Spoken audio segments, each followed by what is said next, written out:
sponsor from HoonTV. I'm a qualified mechanic by trade, but last 15 or so years I've been working in magazines, doing everything from writing to photography, and then transitioned into TV, hence I'm doing HoonTV as well.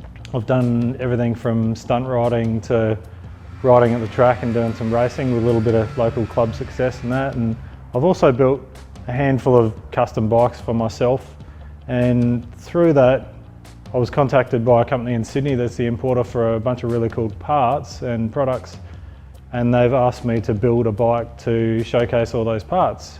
Right, well, we've had and raced R1 since 1998. Tony himself, he's owned one since 2000, one of the first ones off the line. I've owned the 50th anniversary, and yeah, we're forever working on them, upgrading them, trying to get as fast as possible out of them.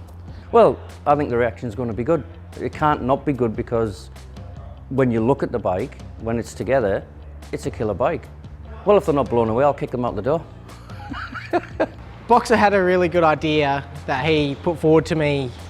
He threw a few things together and basically wanted to do this bike project. I thought it was pretty crazy, but you know, knowing Boxer, he doesn't do things in halves, so I thought, you know what, I'll support a mate and see how he goes. And about 3 months later, he came up to me and basically said that he had the go-ahead to do this bike project and wanted us to be a part of it. So we were grateful and really wanted to help him get this project done. So we've worked with him in doing small bits and pieces and just helped him along the way and sort of helped him turn this dream that he had into a reality.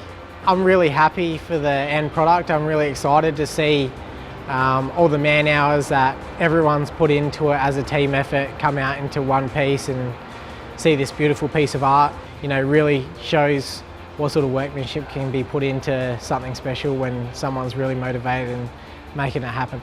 I didn't know what to expect. It was interesting in the sense that I'd do it again any day of the week. It's job satisfaction. Ultimate job satisfaction, being able to get a raw metal, measure stuff up, and then actually be able to make it and make it fit and make it work first time. It's good job satisfaction.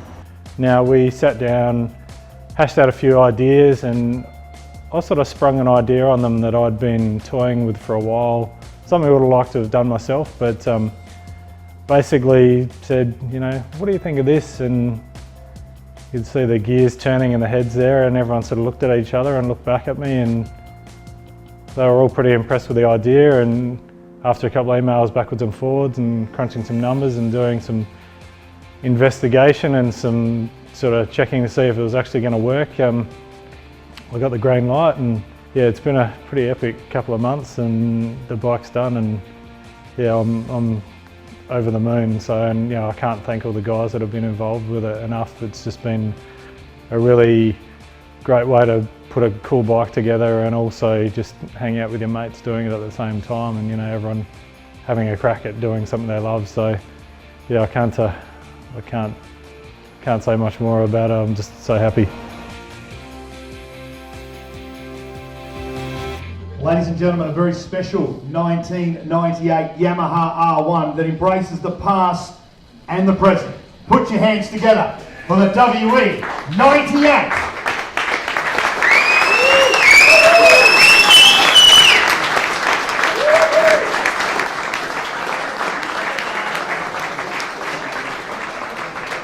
What an incredible looking bike. This bike is a morph of a 1998 and a 2018 R1. It's the synergy and bringing together of two incredible motorbikes. I think we can probably fire it up, couldn't we? I reckon. It's alive. 2018 and 1998 together. A stunning collection of two bikes brought to one to celebrate the 20th anniversary of this bike. The main reason we built this bike though was to showcase all the great parts, like the R&G parts, Oxford products, Ipone oils, all that, Dunlop tyres. So this bike represents all those parts that will fit a 98 and all the other models and everything they sell. So basically the bike itself, all that remains of the 98 is the main frame, the tank, but the tank's been modified. It's only a half tank now because the rest is airbox underneath. and basically the lights and the fairings. Everything else is current model R1. So basically we had to make the forks and wheels fit. It's a current model swing arm. Because the bike's being engineered, it's got the full factory exhaust with a catalytic converter.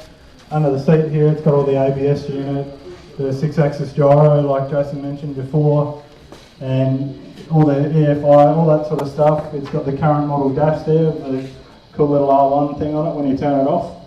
But basically, parts-wise, I'll go from the front to back and try and remember everything we've put on it, but we've got all the R&G crash protection on both the axles, R&G covers here, R&G rear sets. We've got the brand new Dunlop tyres on it, and obviously it's sitting on an Oxford stand there. It had the Oxford stretch cover on it.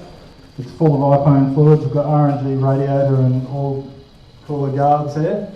You know, we're quite lucky building this bike that we found that Yamaha must have done things right in the first place, because things were so close to fitting, and there was a few parts that were actually the same parts, like even the head stem nuts and all that from the original model right through the current one. So I think the Japanese engineers adopted the old, if it ain't broke, don't fix it. So, but yeah, like we're really happy, and like everyone mentioned in the video there, and plus we've got another face in the crowd here, Tony from Southland Trim, who did these fantastic seats for me.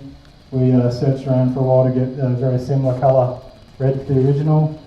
Had a little bit of help from a couple of mates in the state, Ben Shaw from Extreme Creations and Ariel Blanco from Custom Plenum Creations.